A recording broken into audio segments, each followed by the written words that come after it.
Bacaan kita sudah selesai ya, bab yang kedua. Namun apa daya, karena waktu tidak mencukupi, jadi belum selesai. Insya Allah mudah-mudahan aku yakin pada malam hari ini kita selesaikan bab 2 ya, supaya pekan yang akan datang kita melanjut kepada bab khamis yang ketiga,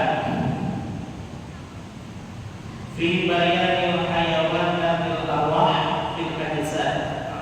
Ini cocok banget nanti pas apa namanya Idul Adha ya.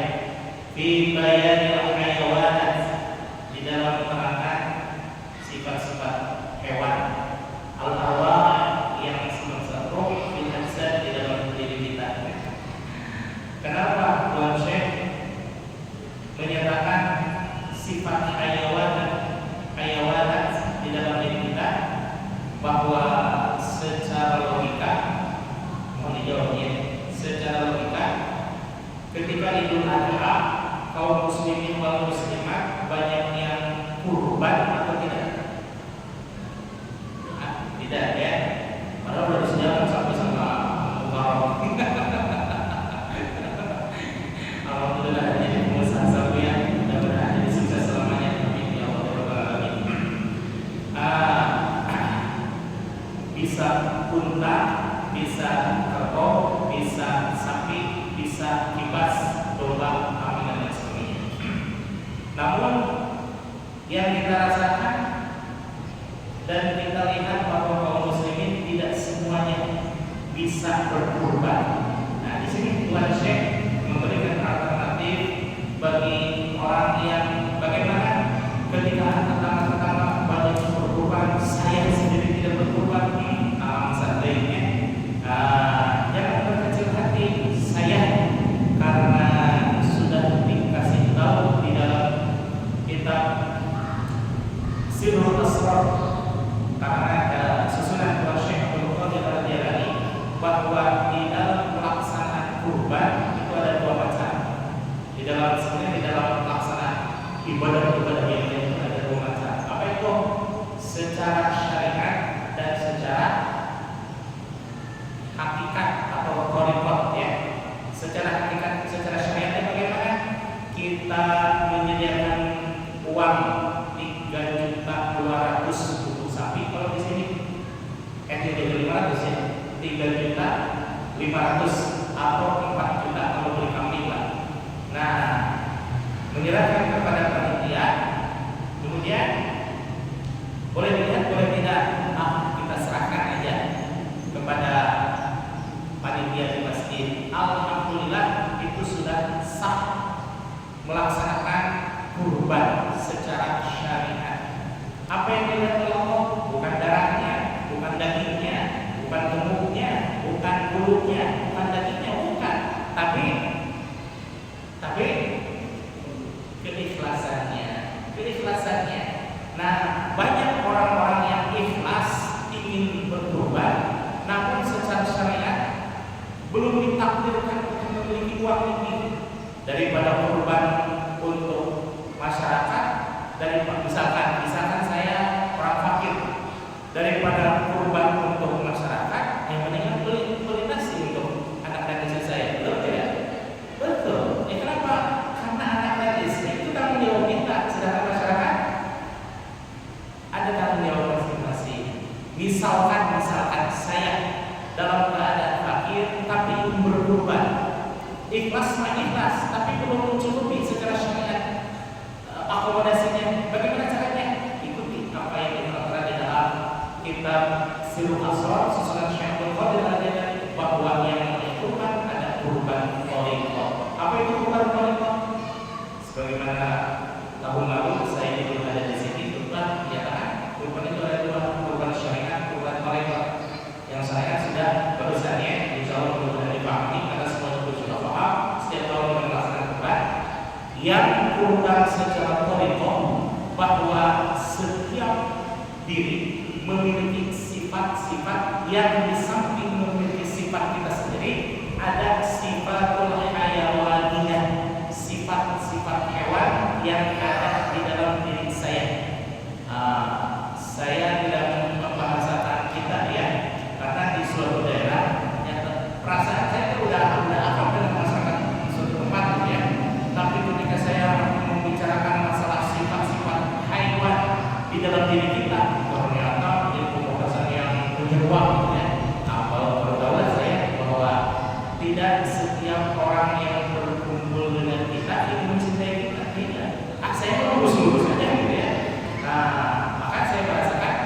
bahwa di dalam diri saya ada sifat-sifat hewan.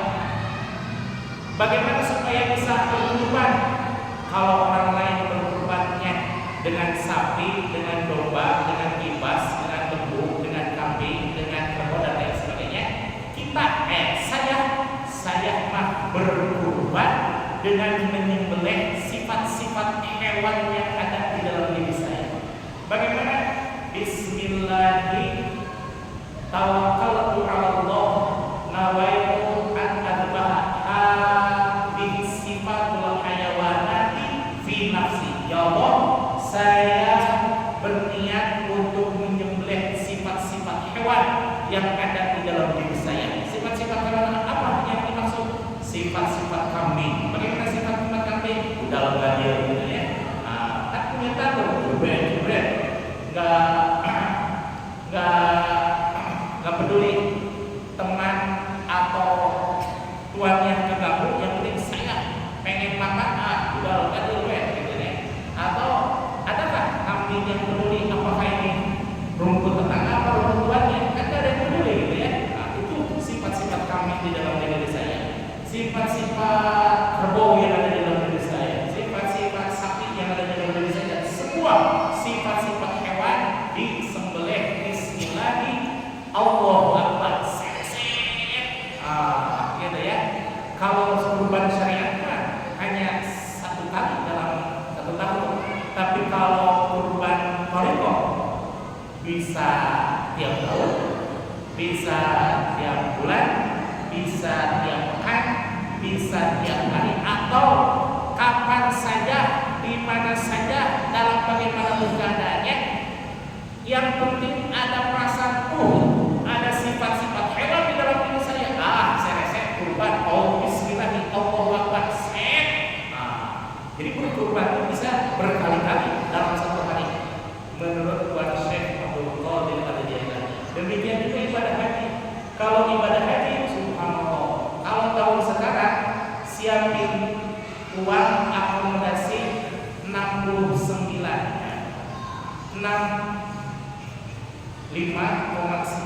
sekitar dikeluarkan 50 juta lah ya, 50 juta. Belum akomodasinya, katakanlah 20 juta. Siapin uang 80 juta. Waiting listnya 18 tahun untuk zaman sekarang. Belum ada perubahan-perubahan wong yang kuliahnya dari 4 juta bisa melonjak sampai 60 juta. Dan lain sebagainya. Kalau haji reguler itu 70 sampai 80 juta dengan waiting list 18 tahun. Kalau mau haji plus yang setahun insya Allah bisa berangkat, itu siapin aja biaya 250 juta. Bagi dengan istri 50 juta lah. Atau juga haji furoda 450 juta.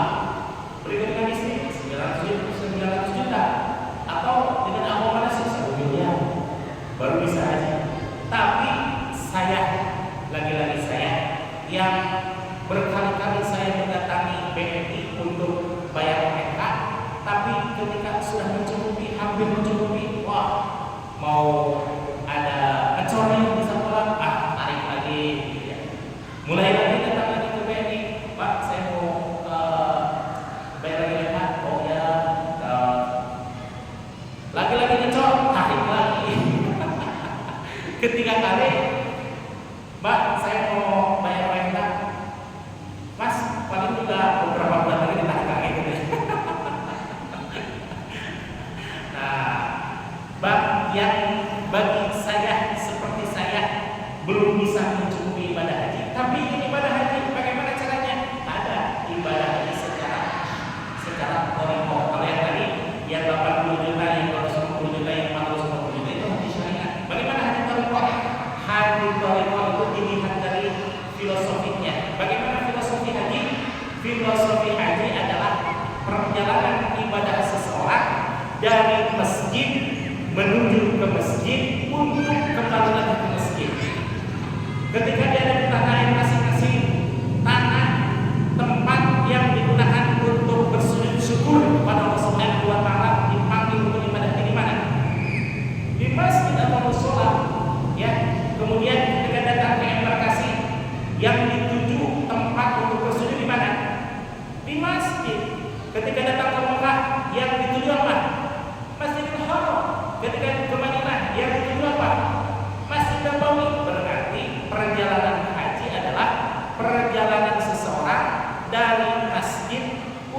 menuju ke masjid untuk kembali lagi ke masjid.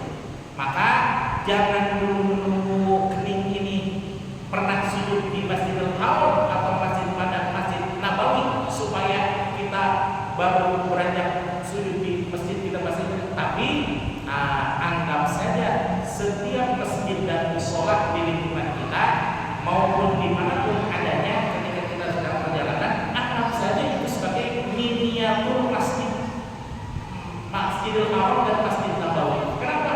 Supaya membiasakan dan memantaskan diri kita supaya pantas di hadapan Allah untuk mensujudkan kening kita di Masjidil Haram. Bagaimana mungkin kita bersujud di Masjidil Haram tapi masjid atau musola di depan rumah dilewati setiap rumah? Mohon maaf ya, tetangga saya ada yang dihajikan oleh orang lain, tetangga asli ini. Waktu di Ciawi masih kenal ya. Saya punya tetangga yang mohon maaf ke masjid itu bisa dilihat sama orang-orang. Bahkan Jumatan yang kelihatan orang itu pasti pulangnya datang belakangan, pulang awalan, gitu ya. Bisa dipahami ya? Nggak saya sebutin namanya, nggak saya sebutin profesinya, pokoknya ada, yakin ada. Karena dengan jarak rumah saya itu 3 rumah, dalam 3 rumah ya. Nah kebetulan dia dihajikan oleh saudara sepupunya, haji reguler suami istri. Ketika datang ke Mekah, subhanallah, yang dibicarakan orang-orang, wah begini, ternyata bagi dia tidak dekat salimah kan? Memang benar, diri saya sih kan, diri saya, hanya aku di hotel itu selamanya tidak pernah ke Mekah, tidak pernah ke Mekah, tidak pernah ke Baitul Haram, ya Pak, Masjidil Haram itu. Melihat Masjidil Haram itu ketika pelaksanaan haji wada, ketika pelaksanaan hari terakhir untuk melaksanakan haji, masya Allah, baru di situ dia menangis. Kenapa selama ini kok saya tidak bisa melangkahkan kaki di Masjidil Haram? Allah tidak mengizinkan seseorang yang secara fisik dia datang ke Masjidil Haram, tapi secara ruhaniah Allah tidak mengizinkan keningnya untuk bersujud di Masjidil Haram. Alhamdulillah daripada seperti itu, mendingan kita memantaskan diri aja. Setiap masjid dan musola itu adalah miniatur dari Masjidil Haram. Karena ada haji jadi haji. Kalau jadi haji gimana? Kalau jadi haji kan siapkan Quran dan siapkan waiting list 18 tahun. Jadi haji. Tapi kalau haji jadi, bisa jadi dirinya belum melaksanakan ibadah haji, tapi di hadapan Allah dia sudah melaksanakan ibadah haji. Seperti dulu pernah bahwa Syekh Abdullah Mubarak itu ketika beliau berangkat haji, hasil mengumpulkan uang dari niatannya. Setelah bertahun-tahun berniaga, lalu ulama ini dikabarkan bukan ulama yang kaya raya gitu ya. Nah setelah berkumpul cukup uang untuk ongkos haji, kemudian dia berjalan memakai keledai, berjalan kaki, subhanallah, karena saking nggak ada uangnya gitu ya. Nah di pertengahan jalan ketemu sama orang yang sedang mengais-ngais tempat sampah. Nek, kenapa ini ngais-ngais sampah? Alhamdulillah katanya, saya mendapatkan rezeki bahwa hari ini, mohon maaf, saya mendapatkan bangkai burung katanya. Bukan itu haram ya? Ya, bagi Tuhan bisa jadi ini haram, tapi bagi saya yang beberapa hari tidak makan dan juga anak saya tidak makan, halal-halal saja katanya. Wah, menangislah Syekh Abdullah Mubarak mendengar kebetulan itu uang untuk enak semuanya diberikan kepada nenek tersebut. Subhanallah. Tidak jadi untuk ibadahnya, dia pulang. Di pertengahan jalan beliau bermimpi, wahai Abdullah Mubarak, perhatikan olehmu bahwa tahun ini tidak satu pun yang aku terima ibadah hajinya, tapi hanya satu yang aku terima diterima, yaitu ibadah jingko. Wah, kemudian dia karena itu apa? Dalam bermimpi si Syekh Abdul Mubarak berkata, wahai Tuhan, karena ini suara ilham, wahai Tuhan, bukan karena aku tidak melaksanakan ibadah haji tahun ini, tidak, katanya, engkau tidak melaksanakan ibadah haji, tapi ibadah hajimu digantikan oleh malaikat karena kasih sayang terhadap makhlukku. Maka bagaimana mungkin aku mengabaikan makhlukku yang memberikan kasih sayang kepada makhlukku? Masya Allah. Jadi Allah itu makin cemburu ya, makin cemburu. Kenapa? Allah tidak ingin kasih sayang beliau yang maha dikalahkan oleh makhluknya yang sekedar ya kasih sayang aja kepada seorang nenek-nenek gitu ya. Nah, Allah tidak ingin kasih sayang yang dikalahkan oleh Syekh Kubah ya.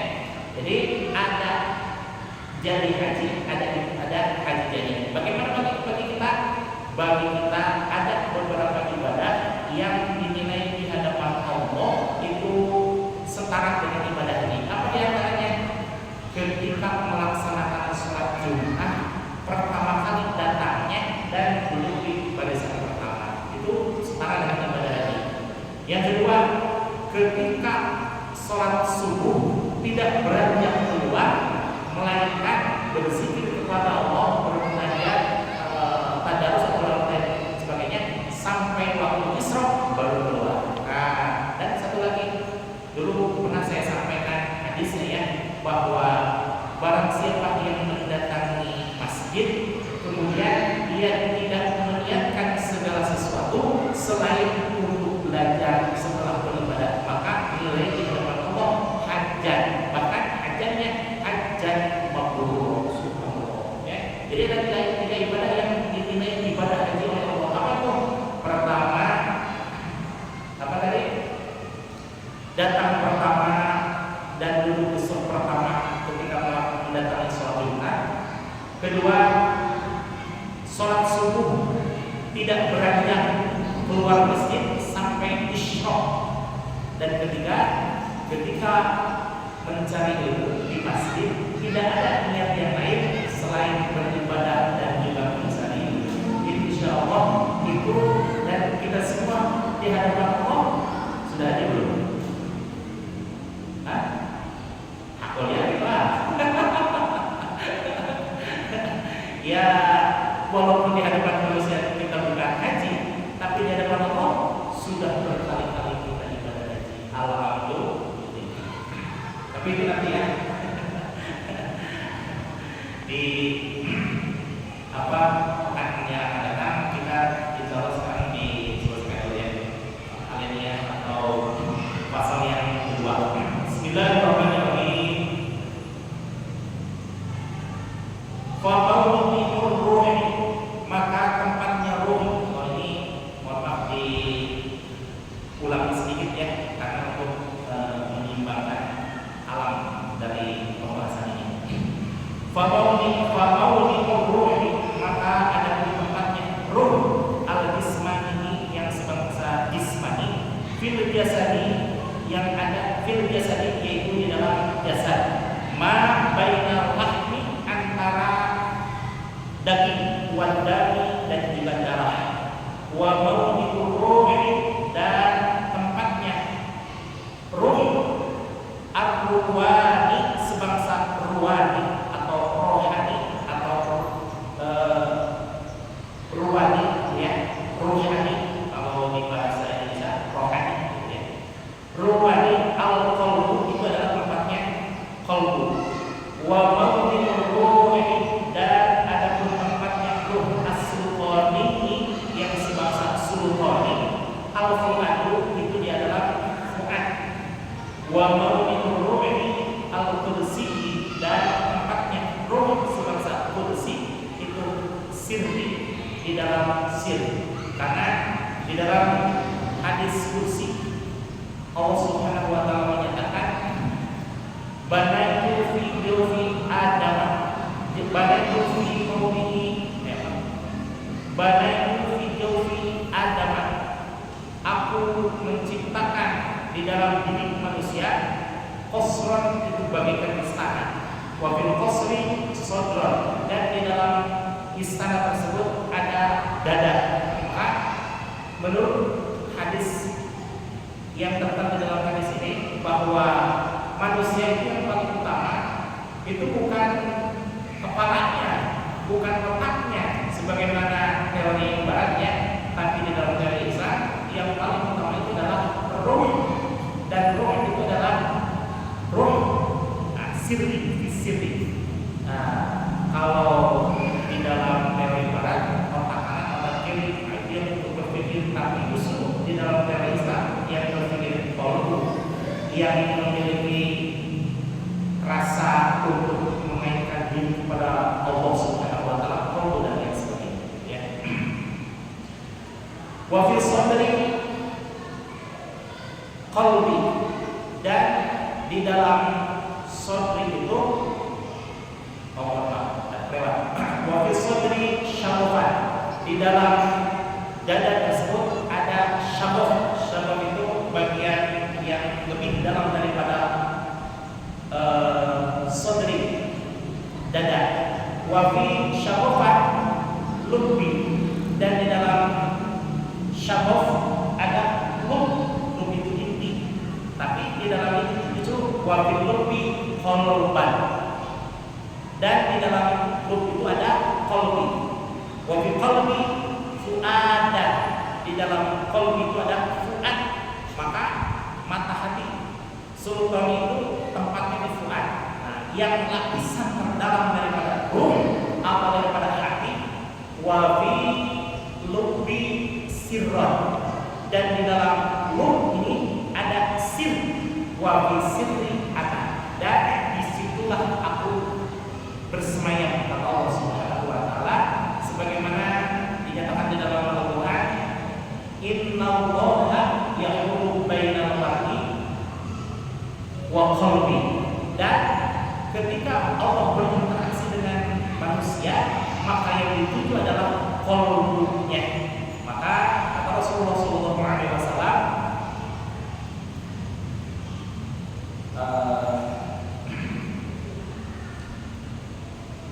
apa tuh?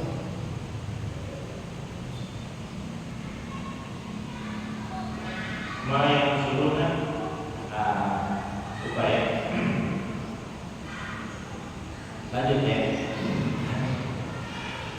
Wa mawdi'ur ruhi, dan tempatnya roh al-qudsi yang sebangsa qudsi, asirri, yaitu di dalam sir, asirru di dalam sir. Nah, di sini alinea yang selanjutnya bahwa Syekh Abdul Qadir Al-Jilani menyatakan bahwa walikulli wahidin minha, dan setiap dari lapisan ruh tersebut, yakni lapisan ruh jismani, ruwani, sultani maupun qudsi, minha, dari semua lapisan-lapisan ruh tersebut, hanun, itu ada titik edarnya, fi badal wujudi, di alam wujud, walahu, dan bagi ruh tersebut, amni'atun, itu ada potensinya, waribun, dan juga hasilnya, watijaratun, dan juga manfaatnya, lantaburo, yang tidak akan sia-sia. Kemudian setelah menyatakan hal tersebut, fayam bagi, maka penting, likulli insanin, bagi setiap manusia, ayya'rifah, untuk mengetahui mu'amalatihi, dalam mu'amalah ruh-ruh tersebut, fi wujudihi, di alam wujud. Sama halnya wa yang bagi likulli insan, penting bagi setiap manusia untuk mengetahui bahwa keberadaan hidupnya, untuk mengetahui Allah Subhanahu wa taala. Ini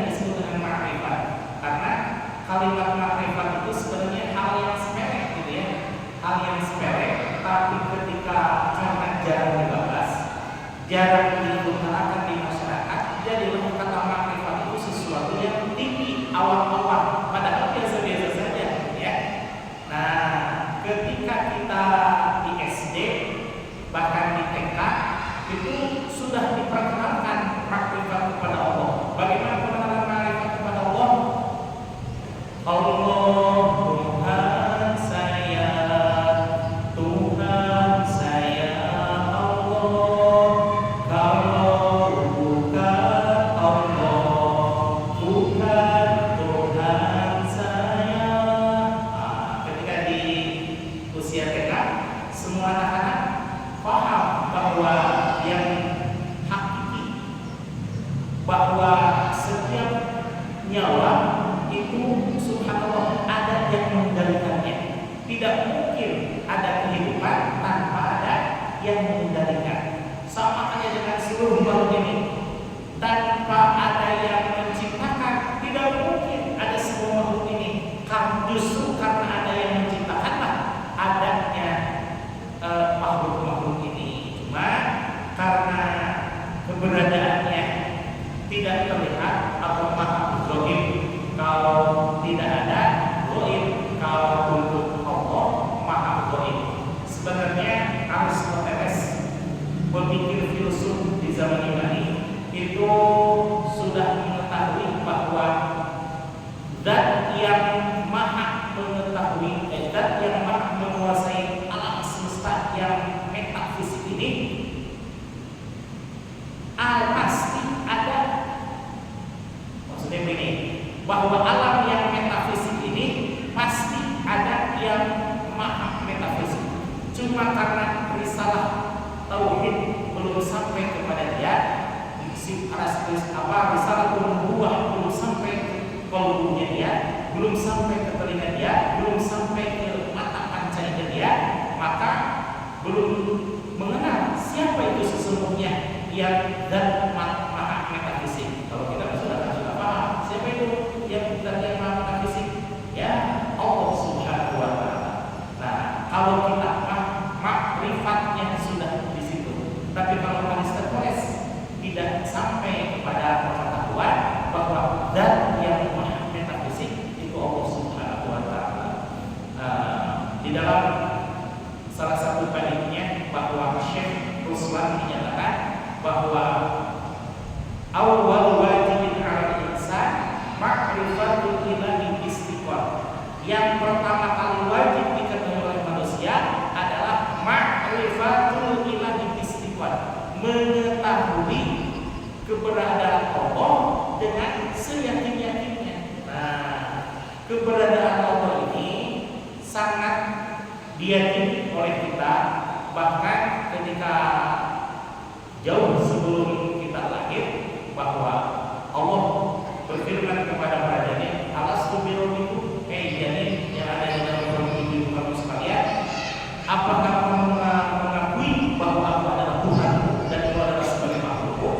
Qalu, berkatalah itu jadi semuanya, bala syahidina, tentu saja ya Allah bahwa kami semuanya adalah makhlukmu dan Engkau satu-satunya Tuhan. Sebenarnya bahwa setiap bayi yang dilahirkan itu sudah bersyahadat. Bagaimana bersyahadatnya bayi? Di alam roh yang hanya mengetahui Allah Subhanahu wa Ta'ala. Kalau kita alam nyasar, ya, alam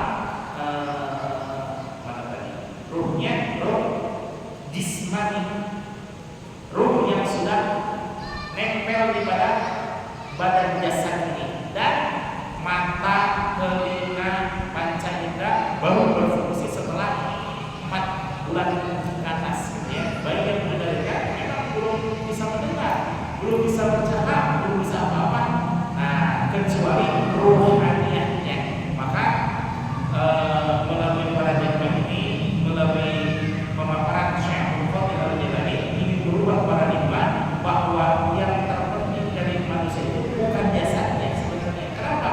Jasad ini hanya sebatas, ya katakanlah kalau mengikuti usia Rasul itu 63 tahun atau lebih dikit lah, ada yang 70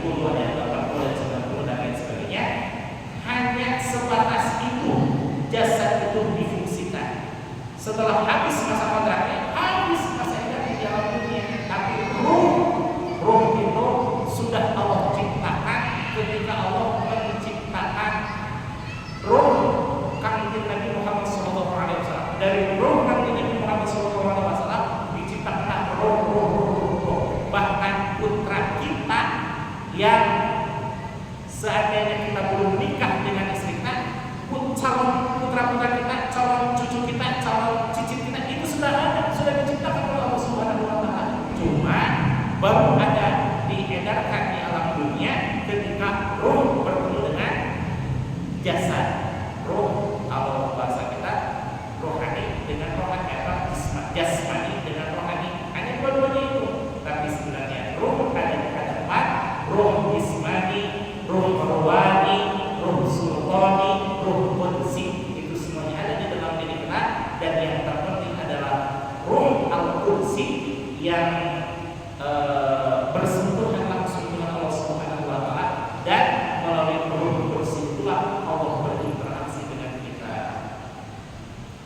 Innallaha, tadi hadis yang kelima itu, innallaha la yanzuru ila jasadikum. Sesungguhnya Allah Subhanahu wa taala tidak melihat pada rupa-rupa, tidak melihat pada jisim-jisim kita, wala yanzuru ila suwarikum, dan tidak melihat pada rupa-rupa kita, walakinnallaha yanzuru ila qulubikum. Tetapi Allah Subhanahu wa taala melihat pada hati kita. Bahkan di dalam redaksi hadis yang lain, wa a'malikum, dan juga amal-amal kita. Jadi Allah tidak melihat rupa, tidak melihat jasad, tapi yang dilihat adalah fuadi dan sir yang ada di dalam diri kita. Ya. Muhammad bin Muhammad li'anna, kata sesungguhnya, ma yahsul, apapun yang dicapai, apapun yang dihasilkan guna di sini atau dalam artian melalui ruh tersebut, yu'allaqu, berhubungan fi unuki, di dalam di dalam lehernya. Ini sesuatu yang tergantung di dalam lehernya, pada lehernya. Ini bahasanya bahasa Sunda ya. Kalau sesuatu yang tergantung di dalam lehernya itu sama halnya dengan sesuatu yang menjadi tanggung jawab kita, yang melekat pada diri kita. Itulah yang dimaksud dengan yu'allaqu fi unuki. Kama qala Allah Ta'ala, sebagaimana firman Allah Subhanahu wa taala, afala ya'lamu idza bu'thira ma fil qubur. Afala ya'lamu, apakah tidak mengetahui mereka, idza bu'thira, di mana dibangkitkan oleh kami, apa ma yang terdapat fil quburi, di dalam kubur. Dalam artian apabila manusia menjadi dibangkitkan di alam kubur, bagaimana mereka akan mempertanggungjawabkan semua itu di hadapan Allah Subhanahu wa taala, sedangkan semua hasil, semua apa yang diupayakan oleh ruh atau dan jasad itu semuanya ada pertanggungjawabannya. Likulli imrin wa kullukum ra'in wa kullu ra'in mas'ulun an ra'iyatihi. Setiap diri kita adalah pemimpin, dan setiap pemimpin akan ditanyai tentang pertanggungjawabannya. Jangan beranggapan bahwa pemimpin itu pemimpin dunia, tidak, pemimpin internasional tidak, pemimpin PBB tidak, pemimpin negara, pemimpin provinsi, pemimpin kabupaten, pemimpin kecamatan, pemimpin desa, pemimpin kadus, pemimpin RW, pemimpin RT. Itu hanya jabatan. Yang hakikatnya adalah kullukum ra'in, bahwa setiap dari diri kita itu adalah pemimpin. Wa kullu ra'in mas'ulun an ra'iyatihi. Setiap pemimpin akan dimintai pertanggungjawaban tentang kepemimpinannya. Berhubung kita adalah kepala keluarga, maka tanggung jawabnya sebenarnya lebih tinggi lagi, bukan terhadap diri kita. Kenapa? Karena kita sudah berikrar di hadapan penghulu kita, di hadapan penghulu dengan ibu dan anak-anak kita, ya. Qabiltu nikahha, saya terima nikahnya, bimahdin ma dzukira, dengan mahar seperti apa yang disebutkan. Apa yang pertanggungjawabnya? Pertanggungjawaban seorang putri dari bapak mertua kita diambil tanggung jawabnya oleh kita.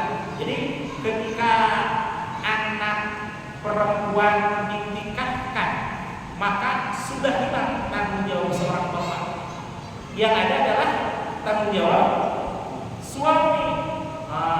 Di dalam hadis yang diriwayatkan oleh Imam Bukhari, seandainya Allah mengizinkan seorang makhluk bersujud kepada makhluk, maka aku akan perintahkan seorang istri untuk bersujud kepada suaminya. Kenapa? Karena besarnya tanggung jawab suami terhadap Allah nantinya akhirat. Maka saya mengheran ya, kenapa ada suami berbuat kadernya? Kenapa ada istri tidak kuat terhadap kelakuan suami? Bagi apakah dia tidak ingat tanggung jawab terhadap Allah di hadapan Allah, gitu ya? Masya Allah. Walaupun secara fisiknya enak ya, mah beresin kan, siapin baju-baju, masak itu, subhanallah, gitu ya. Sebenarnya tanggung jawabnya itu yang lebih dahsyat di hadapan Allah. Secara fisik mah enak, gitu ya, bisa memerintah, dan suami istri tanpa diperintah pun subhanallah, mau membereskan rumah kita, mau mengurusi anak-anak kita, mau memenuhi semua kebutuhan kita, gitu ya. Tapi yang paling berat ya tanggung jawab dia. Insya Allah kita para pecinta ilmu, para pecinta zikir, begitu sayang kepada keluarga, sayang kepada anak-anak istri ya. Aku yakin ya, jadi dari wajahnya benar-benar luar biasa. Satu lagi, wa husila ma fis sudur, dan apa-apa yang dihasilkan di dada, maksudnya yang tersimpan di dada, kalau Allah bukakan rahasianya, kalau Allah bangkitkan, maka apa pertanggungjawaban kita di hadapan Allah Taala? Masya Allah. Ya. Satu lagi, terusan surah Al-Anbiya ayat 9 sampai 10. Wa kama qala ta'ala, dan sebagaimana firman Allah Subhanahu wa taala, wa kullu insanin, dan setiap manusia, alzamnahu, sudah kami tetapkan, ta'irahu, di atas pundak